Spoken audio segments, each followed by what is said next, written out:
Laurence, no one's going to stand up for women, are they? I mean, how bad will this be for actresses? I hate to say it, Dan, but I agree with him. It's like, let's stick on world's best actor or, actrine or whatever you're allowed to call these people nowadays from the Crucible of Wokeness, which is Hollywood. And let's see who wins. And what will happen is you'll find that a lot of men will win. And then women may wake up to the fact that they're being completely obliterated from life by cuck beta males with mental health disorders. I agree with him.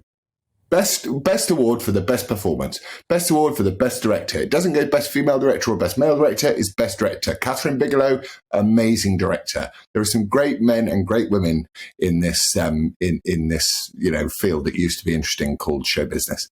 Because you just think, actually, if they're going to be this woke, if Hollywood are not going to care about women's rights, well, they deserve to feel the consequences. Yeah, but I mean, it's not Hollywood. It's the whole of the Western world. We've stopped caring about women. We are the woke Taliban in the West now. We despise women. We're going back to an era where women are having to fight for a place to go and have a wee by themselves. This is just utterly appalling. And I hope they do bring it in. And I hope that they get absolutely swallowed up in their own ridiculous secular religion of wokeness.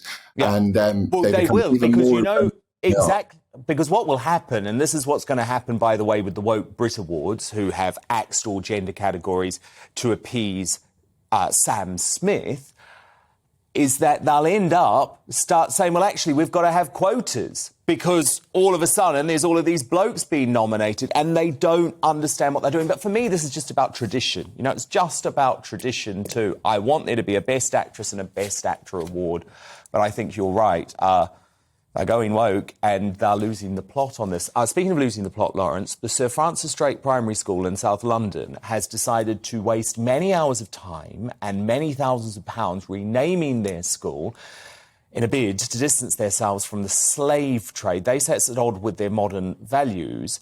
But I would say, Laurence, the many achievements of the 16th century naval officer, including defeating the Spanish Armada's invasion of England in 1588 and becoming the first Englishman to circumnavigate the globe, probably worth celebrating, right, Laurence? Or do we just forget about that? Nah, not in the modern world. In the modern world, we hate white men. We hate them. They're the only thing that we can hate nowadays. And the fact that him and his fleet in their tiny little boats chased around this giant armada, which involved chopping down half the trees in the whole of Spain to build, and we chased them off so that they did not bring Catholicism back to this country. And we now, the BBC refer to him as a slave trader. And it's just, it's just another example. We talk about cultural appropriation in this country. Oh, cultural appropriation is terrible. Cultural appropriation is terrible. This is cultural destruction. We are watching our culture being destroyed in front of our eyes. And I hate to make this about skin color, but I'm sorry.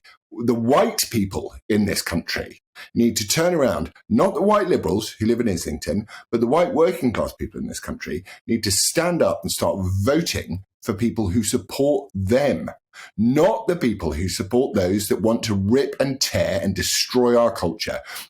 Because this is coming from Lewisham, which has a particularly strong ethnic minority contingent in it, and it's like, well, no, England doesn't matter anymore. And it's like, you came here, you live here, you're British. Why do you hate us so much? What have we done wrong? You're talking about you're calling Sir Francis Drake a slave trader? How dare you?